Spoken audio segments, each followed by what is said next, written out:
Pemakaman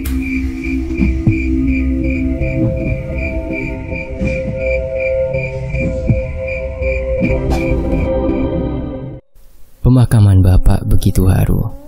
Aku dan keluarga serta para pekerja dan warga sekitar kini menemani Bapak di tempat peristirahatan terakhirnya. Hanya Bu Rani yang tinggal di rumah dan tidak mengantarkan Bapak. Dia terlalu sibuk dengan berkas-berkas yang ditinggalkan Bapak di rumah. Anita menangis. Begitu juga denganku. Tetesan-tetesan air mata muncul secara perlahan dari wajahku pada saat itu. Dia belum bisa menerima kehilangan Bapak. Begitu juga aku. Hanya Kak Doni yang terlihat tegar. Dia mengantarkan Bapak, bahkan ikut menurunkan Bapak ke liang lahat. Tidak ada yang tahu apa yang sebenarnya terjadi di kamar tersebut pada hari itu. Anita pun terlihat enggan untuk bercerita. Bahkan Bu Rani nampak memaksa Anita untuk buka suara di sana. Tapi Anita malah menangis dan bersembunyi di balik badanku. Bu Rani emosi. Dia menyalahkan Anita atas kematian Bapak. Hanya Kak Doni yang menenangkannya pada saat itu. Anita hanya bisa menangis. Dia berkata bahwa dia nggak tahu apa-apa atas apa yang terjadi di dalam sana. Malam tanpa Bapak membuat suasana semakin suram. Bu Rani terlihat seperti penguasa baru dari rumah itu. Dia terlihat sibuk mengurus banyak hal, terutama menyangkut berkas-berkas tanah keluarga yang merupakan warisan Bapak. Aku berencana untuk kembali, meneruskan kuliah dan menyelesaikannya di sana dengan Anita. Urusanku di sini sudah beres. Aku tidak peduli semua harta kekayaan Bapak diambil oleh Bu Rani sekarang. Karena selama aku tinggal di kota, aku tidak mengambil sepeser pun uang dari mereka. Jangan, belum 40 hari dari kematian Bapak. Sabarlah dulu. Aku tahu alasan kamu ingin kembali. Tapi aku harap jangan dulu. Tahan ya. Itu adalah jawaban Kak Doni ketika aku memutuskan untuk pergi dari rumah ini. Sambil tersenyum, dia membujukku bersama dengan Anita untuk tinggal lebih lama. Dan aku pun luluh dengan perkataan itu. Malam pun berlanjut. Aku yang berada di kamar tiba-tiba dikagetkan dengan Mang Jajang yang tiba-tiba keluar dan masuk ke gudang yang ada di dekat sawah. Ngapain malam-malam begini dia keluar rumah? Mana gelap lagi, kataku sambil melihatnya dari jendela kamar. Mang Jajang terlihat tergesa-gesa. Dia melihat ke kiri dan ke kanan sambil berlari. Dia seperti takut akan ada seseorang yang mengikutinya pada malam itu. Aku sebenarnya tidak peduli dengan apa yang dilakukan Mang Jajang, karena mungkin dia disuruh Bu Rani untuk melakukan sesuatu di sana, sehingga aku akhirnya menutup hordeng jendela dan beristirahat atas apa yang terjadi di hari ini di kasurku yang empuk. Neng Anita, buka pintunya. Mang Jajang terlihat tergesa-gesa. Dia membawa satu botol kecil yang ada di dalam kresek berwarna hitam. Seketika, Anita yang nampaknya belum tertidur langsung membukakan pintu kamarnya. Iya Mang, jawab Anita. Mang Jajang langsung masuk dan menutup pintu. Neng, tahu apa yang dikatakan Bapak kemarin kan?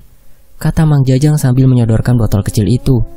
Neng, keluarga ini kaya secara turun-menurun dari zaman kakek buyut Neng. Saya juga sudah mengabdi selama puluhan tahun dari zaman saya masih kecil dan ikut kedua orang tua saya kerja di sini. Bapak sudah menunjuk Neng sekarang, seperti dulu kakek menunjuk almarhum Bapak. Jadi sekarang Neng harus menjalankan apa yang dulu dilakukan Bapak, yaitu meminum itu di malam-malam tertentu, agar jenglot yang ada di dalam tubuh Neng tidak merasa kelaparan dan membantu semua hasil tani dan kebun di sini. Anita terdiam. Dia nampak ragu atas apa yang terjadi sekarang. Ini adalah salah satu hal yang dirahasiakan antara dirinya dan Bapak sebelum meninggal. Bahkan rahasia ini disembunyikan dariku yang pada saat itu sedang tidur di kamar. Anita secara perlahan membuka kresek yang menutupi botol kecil itu. Terlihat sebuah darah yang kental berwarna merah berada di dalam sebuah botol kaca yang harus dia minum sekarang. Wajah Anita langsung pucat. Dia seperti enggan untuk meminum itu. Cepetan Neng, jangan lama-lama, kata Mang Jajang sambil melihat ke sekeliling kamar.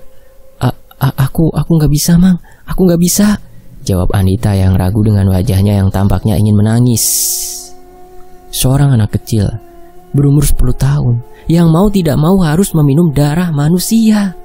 Anita 10 tahun.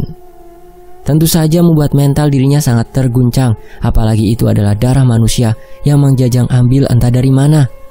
Neng, cepetan Neng, demi bapak, demi keluarga ini. Neng yang nantinya mimpin keluarga ini, Neng. Kalau Neng gak meminum darah itu, pasti nanti terjadi sesuatu dengan keluarga ini, kata Mang Jajang sambil terburu-buru. Anita hanya terdiam. Wajahnya terlihat menangis karena dia tidak ingin melakukan hal tersebut.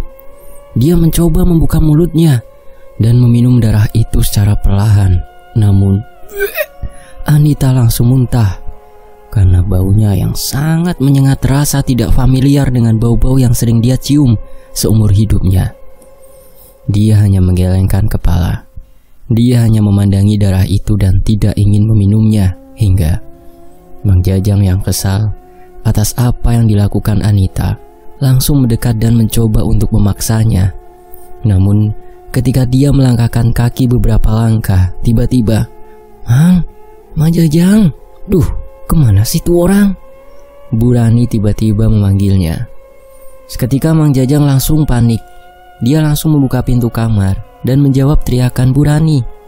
Iya Bu Rani, kata Mang Jajang sambil sedikit berteriak. Sebelum keluar kamar, Mang Jajang sempat berbalik ke Anita dan berkata bahwa, Neng, Mang Mah mohon minum itu ya, karena itu menyangkut tradisi keluarga Neng. Karena kalau tidak, Mang. Suara dari Bu Rani terdengar lagi. Seketika dia langsung berbalik dan menjawab kembali, Iya Bu, iya, sambil berlari dan meninggalkan Anita yang ada di dalam kamar sendirian. Anita yang ditinggalkan sendirian di kamar merasa enggan untuk meminum darah itu. Dia hanya menyimpannya di bawah kasur, begitu saja dengan wajahnya yang sedih. Dia langsung tiduran di kasur dan diselimuti oleh selimut. Tubuhnya masih syok ketika dia harus meminum darah itu.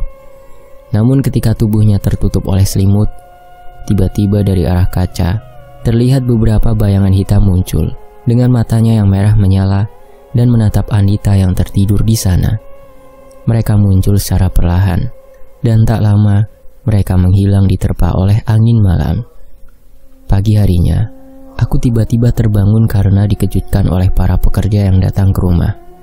Bu Rani terlihat sangat sibuk, bahkan dia membangunkan aku untuk membantunya. Tidur terus, cepet bantuin para pekerja. Mereka komplain air untuk sawah dan kebun tiba-tiba kering, katanya dengan nada yang ketus. Aku pun langsung terbangun dan melihat situasi di depan rumah sudah mulai ramai. Terlihat Kak Doni yang menenangkan para pekerja bersama dengan Mang Jajang. Aku juga melihat Anita yang nampak melihat mereka dari ruangan tengah. Dia hanya berdiri dan seperti tidak berani mendekat. Bu Rani pun nampak sibuk. Dia langsung mendekati para pekerja dan tersenyum kepada mereka untuk segera membantunya. Seperti pemilik baru rumah ini, dia dengan sigap mengurus semuanya atas apa yang dikeluhkan oleh para pekerja. Don, coba antarkan para pekerja ke tempat irigasi. Kita cek, takutnya ada sampah yang menumpuk di sana sehingga air nggak mengalir. Dan Mang Jajang, coba cari solusi. Kalau nggak ada air, kita sewa mobil pengangkut air dan bawa selang yang panjang agar kebun bisa disiram. Aku hanya bisa terdiam. Bu Rani yang nampak sibuk langsung berbalik dan mendekatiku sambil berkata, Bengong terus, cari solusi kek. Kalian makan dari sawah dan kebun warisan bapak kalian di tempat ini. Cepat bantuin mereka, katanya dengan ketus padaku. Entah mengapa, setelah bapak meninggal, suasana rumah berubah. Semua sawah dan kebun yang digarap oleh para pekerja kini selalu mendapatkan masalah. Air mendadak tidak ada, hama tiba-tiba muncul begitu saja. Bahkan hasil buah dan sayuran yang dipanen tiba-tiba jelek dan busuk. Aku sendiri tidak tahu kenapa bisa menjadi seperti ini. Selama aku hidup di sini, tidak pernah sekalipun terjadi hal seperti ini. Bahkan tepat ketika panen, para pekerja bisa memanen berton-ton hasil tani dan kebun untuk dijual ke kota. Namun hari ini tidak seperti itu. Mang, jagung, tomat, dan sayuran dapatnya berapa ton? Kata Bu Rani. Panen ini cuma dapat 150 kg, Bu. Itu juga dapat harga dari bandarnya kecil, soalnya sebagian pada busuk. Bu Rani nampak stres. Dia mencoba menghitung-hitung hasil tani dengan kalkulator yang ada di tangannya. Aku dan Anita serta Kak Doni bersama dengan Bi Ice hanya bisa melihat Bu Rani tanpa sekalipun bisa mengganggunya.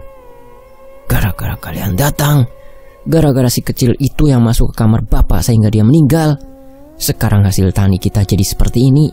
Ini gak cukup untuk bayar pekerja saja. Bu Rani nampak marah, dan kemarahan itu ditujukan kepadaku dan kepada Anita.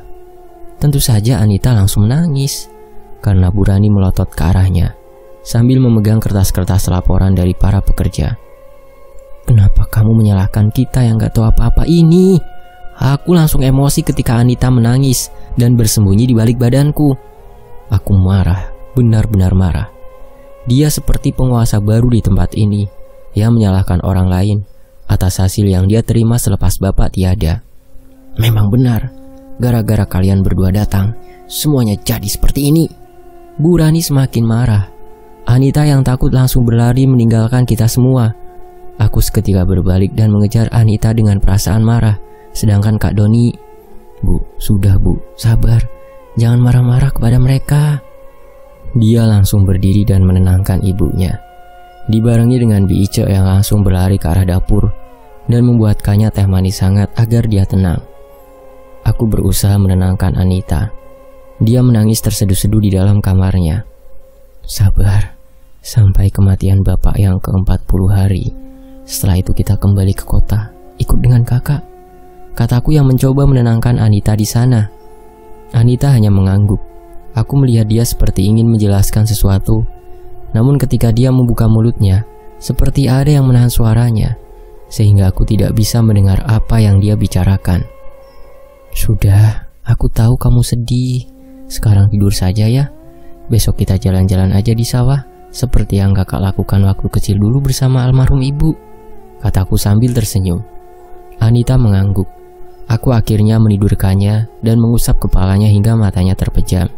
Jujur, aku kesal dengan perlakuan Bu Rani. Entah mengapa tiba-tiba dia langsung menuduh kita berdua atas kematian bapak dan hasil tani yang tiba-tiba gagal setelah bapak tiada. Aku akhirnya membuka pintu kamar Anita, dan ketika aku melangkahkan kaki keluar kamar, tiba-tiba aku menabrak Mang Jajang. Mang Jajang kaget dan dia menumpahkan sedikit teh hangat yang dia bawa. Mang Jajang, kataku kaget. Mang Jajang hanya tersenyum. Dia mengangkat teh yang dia bawa sambil berkata, "Hehe, iya, ini Neng Risa. Amang mau bawain Neng Anita teh hangat. Soalnya tadi Mang denger si ibu marah gitu, Mang jadi kasihan sama Neng Anita." Aku terharu atas apa yang dilakukan Mang Jajang. Aku berterima kasih atas kebaikan Mang Jajang.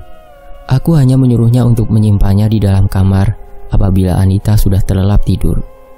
Setelah itu, aku akhirnya pergi meninggalkan Mang Jajang dan masuk ke dalam kamar yang ada di belakang rumah. Neng Anita, masih bangun kan? Kata Mang Jajang sambil membuka pintu kamar. Anita yang awalnya terpejam, kini kembali terbangun. Dia mengangguk ke arah Mang Jajang dan berjalan mendekati dirinya sambil membawa teh hangat. Mang Jajang akhirnya duduk. Dia memberikan teh hangat itu untuk diminum. Nah kan Neng, sudah tahu kan sekarang kalau Neng gak minum darah itu, maka akan seperti ini. Ingat Neng, semua hasil tani yang ada selama ini, semuanya dari jenglot yang diturunkan secara turun-temurun. Neng juga tidak mau kan semuanya jadi seperti ini. Nanti para pekerja kehilangan pekerjaannya, hasil tani gak maksimal, bahkan mungkin Neng akan disalahkan terus oleh Bu Rani. Mang Jajang mencoba untuk membujuk Anita agar dia mau meminum darah itu. Amang tahu Neng masih kecil, tapi ya gimana, ini memang sudah tradisi Neng, jadi mau gak mau Neng harus nurut. Juga Neng jangan sekali-kali memberitahu hal ini kepada siapapun, karena pasti ada sesuatu yang terjadi kepada Neng nantinya. Mang Jajang langsung turun dari kasur. Dia mencari-cari botol kecil yang berisi darah manusia dan belum sempat Anita minum. Anita sepertinya membuang darah itu keluar rumah, sehingga Mang Jajang mau tidak mau harus mengambil darah baru yang ada di gudang. Pokoknya Neng harus mau minum darah ya malam ini, biar panen selanjutnya lancar, katanya sambil sedikit berlari. Tunggu ya Neng, Mamang ambil dulu. Anita hanya terdiam sambil memegang air teh hangat ketika Mang Jajang berlari keluar kamar pada malam itu. Mang Jajang menyelinap keluar. Dia melihat ruangan tengah ini kosong karena Bu Rani, Kak Doni, aku dan Bu Ice sudah ke kamar masing-masing pada malam itu. Sehingga Mang Jajang kini bisa leluasa keluar untuk menuju tempat penyimpanan darah manusia yang dia simpan di gudang. Namun, tepat ketika dia membuka tempat itu, tiba-tiba, kenapa jadi seperti ini? Mang Jajang kaget. Sebuah drum kecil yang tertutup oleh kain berwarna putih tiba-tiba tergeletak begitu saja dengan darah yang membanjiri. Mang Jajang benar-benar bingung siapa yang melakukan hal ini, karena tempat penyimpanan ini hanya diketahui olehnya. Bahkan kunci gembok yang mengunci tempat ini ada terus padanya. Dia langsung mengangkat tangannya dan memukul-mukul kepalanya. Aduh, harus gimana ini? Mang Jajang bingung harus bagaimana. Sudah waktunya Anita meminum darah lagi. Kalau tidak, hasil tani akan semakin berkurang. Dan secara perlahan-lahan keluarga besar Dana Tarmana akan kehilangan kejayaannya dalam waktu dekat. Di tengah-tengah kebingungan itulah, tiba-tiba dia dikejutkan oleh sesuatu yang dia injak. Bentuknya sangat tajam, sehingga bisa menembus sendal yang dia pakai. Seketika, Mang Jajang langsung mengangkat kakinya dan mencari tahu apa yang dia injak. Mang Jajang kaget ketika dia menginjak sebuah benda yang seharusnya tidak ada di sini. Sebuah jenglot kecil muncul secara tiba-tiba di tempat itu. Seketika Mang Jajang langsung jongkok dan ingin mengambil jenglot itu. Tiba-tiba, brak! Suara pintu yang tertutup pun terdengar dengan keras. Sontak, Mang Jajang langsung memalingkan wajahnya. Dan terlihat dengan jelas ada sesosok anak kecil yang membelakangi dirinya dari arah pintu.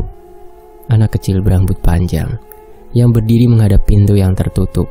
Dia terdiam sejenak dan tak lama dia berkata kepada Mang Jajang, "Mang, mana darah yang mesti aku minum?" Sontak Mang Jajang kaget. Kenapa Anita tiba-tiba ada di sini? "Mang, mana darah yang harus aku minum?" Anita yang muncul begitu saja terus-terusan meminta darah kepada Mang Jajang. Suaranya berubah menjadi suara yang berat, tidak seperti suara Anita yang dikenalnya. Apalagi ketika Mang Jajang ingin menjawab pertanyaan dari Anita, kepala Anita tiba-tiba berputar ke arah Mang Jajang, disertai dengan suara tulang di leher yang saling beradu satu sama lain. Hal itu tentu saja membuat Mang Jajang kaget. Dia bahkan mundur beberapa langkah hingga menabrak barang-barang yang ada di belakangnya. Wajah mungilnya kini berubah menjadi wajah yang menyeramkan. Sorot matanya yang berubah menjadi sorot mata yang melotot tajam. Senyumannya yang tiba-tiba berubah menyeringai, sehingga menambah kesan seram ketika Mang Jajang melihatnya. "Mang, mana darah yang aku minum? Dia haus, dia ingin darah." Dia kembali berkata pada Mang Jajang. Wajahnya benar-benar menyeramkan. Apalagi dia kini menatap jenglot yang Mang Jajang temukan di sana. Mang Jajang benar-benar panik. Satu-satunya pintu untuk dia keluar ada di belakang Anita. Wajah Anita semakin lama semakin marah. Sorot matanya berubah tajam. Bahkan, trak, tak, tak, tak, tak, tubuhnya yang membelakanginya dipaksa untuk berputar ke arahnya. Terdengar dengan jelas bagaimana suara dari tulang-tulangnya itu bergerak secara perlahan. "Mang Jajang, mana darahku?" Hush. Secara tiba-tiba, seluruh perabotan yang ada di ruangan itu terbang. Cangkul, arit, golok, serta benda-benda untuk bertani yang disimpan di gudang berterbangan dan saling beradu satu sama lain. Tidak terbayangkan betapa takutnya Mang Jajang pada saat itu, hingga akhirnya srat! Sebuah cangkul tiba-tiba menghantam kepalanya dari atas. Kepala Mang Jajang terbelah begitu saja. Darahnya mengucur dan membasahi wajahnya. Mang Jajang belum sempat berteriak atas ketakutan yang dia hadapi pada saat itu. Matanya melotot dengan mulut yang terbuka, dan darah segar kini membanjiri wajah dan tubuhnya. Anita tertawa kecil. Dia menggerakkan kepalanya. Dia seperti senang atas apa yang dia lakukan kepada Mang Jajang. Lidahnya menjulur keluar. dia seperti kehausan. Dia mendekat secara perlahan sambil berkata, "Darah yang segar pada malam ini adalah yang terbaik." Pagi menjelang. Sinar matahari pagi yang muncul bersamaan dengan pulangnya para kelelawar malam membuat rumah sedikit agak ramai, terutama dari arah dapur yang sering dipakai Bi Ice untuk memasak. Dia terlihat sibuk mengambil kayu bakar yang ada di belakang rumah. Meskipun di rumah ada kompor gas, namun Bi Ice seringkali memasak dengan kayu bakar, karena menurutnya hasil olahannya akan sangat enak apabila dimasak dengan kayu bakar. Dia keluar melalui pintu belakang. Tubuhnya yang sedikit agak gemuk terlihat agak sedikit kesusahan untuk berjalan. Sambil memakai kebaya berwarna gelap, dia keluar dan mengambil kayu yang menumpuk di belakang. Langkahnya tiba-tiba terhenti, tepat ketika dirinya melihat ada jejak kaki kecil yang ada di tanah. Jejak kaki itu berlumuran darah, sehingga Bi Ice yang penasaran langsung mengikuti jejak kaki itu sambil membawa kayu bakar di tangannya. Betapa terkejutnya dia. Tepat ketika dia mendekati tempat yang sering dipakai oleh Mang Jajang, dia melihat Mang Jajang sudah tidak bernyawa. Tubuhnya terlihat mengenaskan. Dia terduduk dengan darah yang membanjiri tubuhnya. Cangkul yang biasa dipakai olehnya tertancap di kepalanya. Matanya melotot seperti ketakutan akan sesuatu. Sebilah golok terlihat tergeletak begitu saja di dekat kakinya yang berdarah. Juga beberapa celurit yang tertancap di beberapa bagian tubuhnya. Bi Ice benar-benar panik. Seketika dia berlari sambil berteriak memanggil orang rumah yang masih tertidur. Mang Jajang, tolong, tolong." Aku terbangun karena ada suara gaduh yang ada di luar. Seketika aku bangun dan langsung berlari melewati lorong untuk mengetahui apa yang terjadi di sana.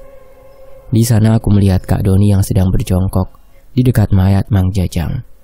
Terlihat pula Bu Rani yang berdiri di dekat Kak Doni sambil menutup hidungnya karena bau darah yang menyengat. Serta Anita yang kini berdiri di dekat tembok rumah ditemani dengan Bi Ice yang masih takut atas apa yang dia lihat. Anita yang melihatku langsung berlari dan memelukku pada saat itu. Dia menangis. Dia benar-benar ketakutan atas apa yang dia lihat. "Kak, aku takut," katanya dengan nada yang pelan. Aku langsung memeluknya dan mengusap-usap rambutnya agar dia tidak ketakutan lagi. "Kita ke depan rumah aja dulu sama Bi Ice ya. Kakak mau ke sana dulu bentar. Kalau nanti sudah dari sana, kakak temenin kamu ya," kataku sambil tersenyum. Aku langsung memanggil Bi Ice, lalu menyuruh menemani Anita di depan rumah agar dia tidak ketakutan lagi akan darah yang banyak itu. Jujur, aku juga takut akan hal itu. Baru kali ini aku melihat mayat yang bersimbah darah dengan kondisinya yang mengenaskan. Penemuan mayat Mang Jajang yang mengenaskan itu akhirnya diketahui oleh para pekerja dan keluarganya. Mereka datang dan membantu pemakaman Mang Jajang dengan kondisi yang mengenaskan. Ada banyak obrolan dari para pekerja atas yang terjadi di rumah. Mulai dari hasil tani yang tidak sesuai harapan, banyak masalah ketika mereka menggarap lahan warisan bapak, bahkan dia melihat sosok orang kepercayaan bapak mati bersimbah darah seperti itu. Alhasil, ada beberapa orang yang besoknya terlihat tidak masuk kerja atas kejadian yang terjadi di rumah. Hal itu kembali membuat Bu Rani semakin stres. Dia marah-marah bahkan memarahi Bi Ice yang tidak ada hubungannya dengan hal ini. Aku dan Anita pun tak luput dari kemarahan Bu Rani. "Gara-gara kalian berdua yang datang dan membuat bapak meninggal, semuanya jadi seperti ini. Kalau bukan gara-gara Bu Rani yang selalu menggerutu ketika kita sedang berkumpul tiba-tiba dipotong oleh Kak Doni yang merupakan anaknya sendiri. "Udah mah, udah. Jangan sampai mereka tahu apa yang bapak katakan. Jadi sudahlah, jangan dilanjutkan." Beberapa kali Kak Doni harus memotong perkataan Bu Rani, seperti ada hal yang tidak boleh kita ketahui. Aku tidak tahu apa yang sedang mereka bicarakan, namun aku yakin Kak Doni tahu akan hal itu, sehingga dia selalu memotong perkataan ibunya. Aku berasumsi, itu pasti tentang warisan. Warisan dari rumah ini yang harus dibagi-bagi. Sudah sewajarnya, aku dan Anita yang merupakan darah daging bapak mendapatkan harta yang lebih besar. Bahkan mungkin kekayaannya akan turun kepada kita berdua. Sedangkan Bu Rani dan Kak Doni, yang merupakan anak dari suaminya yang pertama, tidak mempunyai bagian apapun. Sehingga mungkin saja bapak memberikan suatu syarat agar dia bisa mendapatkan bagian itu, sehingga dirinya terus-menerus menggerutu. Sudahlah, Ma, daripada menyalahkan mereka berdua atas apa yang terjadi di rumah ini, lebih baik Mama istirahat ya. Doni berusaha menenangkan ibunya, dan tak lama dia berbalik ke arahku dan meminta maaf kepada kita berdua atas apa yang dilakukan ibunya. Maafin ibu ya, mungkin ibu masih belum menerima kepergian bapak, sehingga wajar saja ibu seperti ini. Kak Doni meminta maaf kepada kita berdua, dan aku serta Anita merasa tidak enak atas apa yang dikatakan Kak Doni, karena dia selalu menjadi tameng atas sifat ibunya sendiri. Kak Doni akhirnya meninggalkan kita dan pergi menghantarkan ibunya ke kamarnya untuk beristirahat, sedangkan aku pergi bersama Anita ke kamarnya. Sebelum nantinya aku bersama Bi Ice kembali ke kamar yang berada di lorong belakang.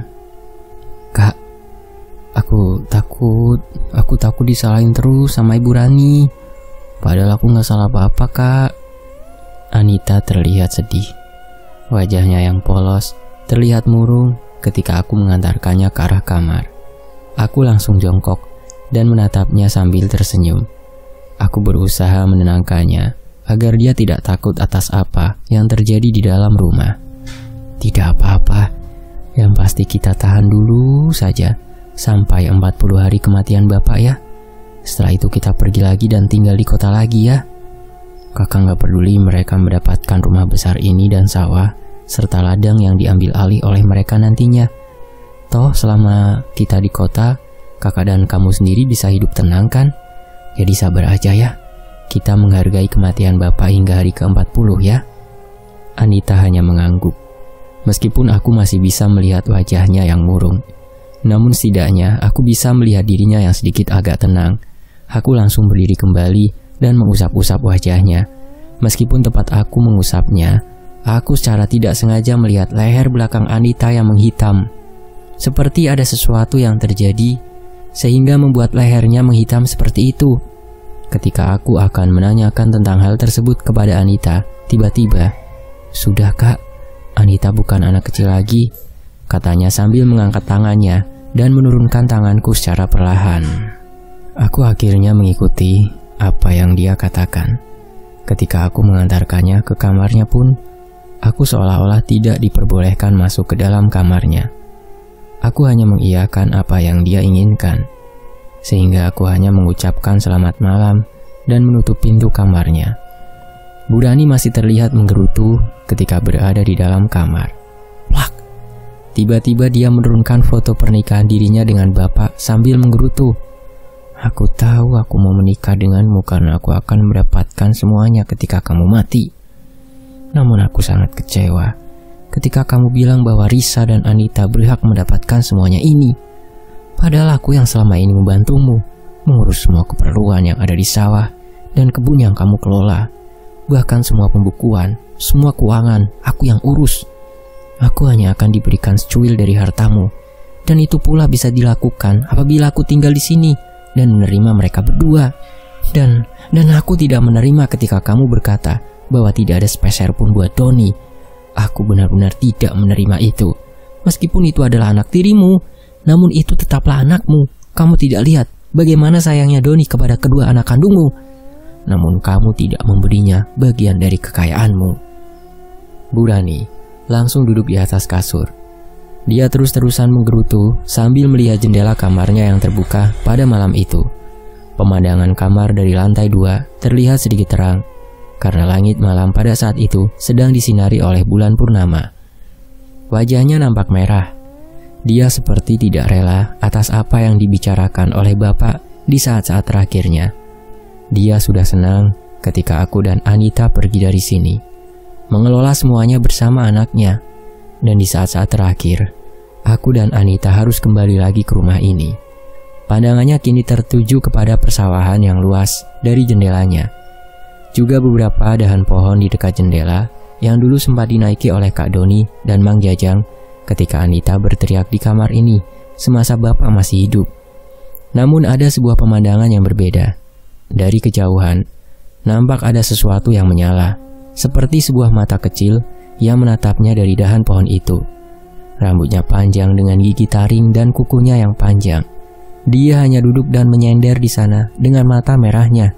Awalnya, Bu Rani menghiraukan hal itu. Dia melirik ke arah tirai untuk menutup jendela.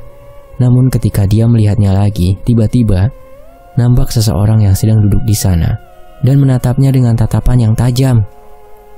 Dia menyeringai. Rambutnya terurai panjang dengan setengah wajahnya yang tertutup rambut panjangnya. Kedua tangannya terlihat memegang dahan yang dia duduki dan kedua kakinya dia gerakkan secara perlahan. Anita? Bu Rani nampak kaget. Bagaimana tidak? Anita yang seharusnya di kamar kini duduk di atas dahan pohon sambil memandang dirinya dengan senyumannya yang menyeramkan. Apalagi bulan purnama yang tepat di belakangnya memberikan kesan seram dan mengerikan. Dia hanya menatapnya sambil menyeringai. Tatapannya sangatlah tajam. Bahkan dia memiringkan kepalanya sambil menggerak-gerakkan kakinya yang mungil itu. Hal itu tentu saja membuat Bu Rani ketakutan. Dia takut bahwa itu adalah makhluk yang menyerupai Anita dan kini sedang menakut-nakuti dirinya. Sontak, dia langsung menutup jendela kamarnya dan berlari ke arah pintu kamar.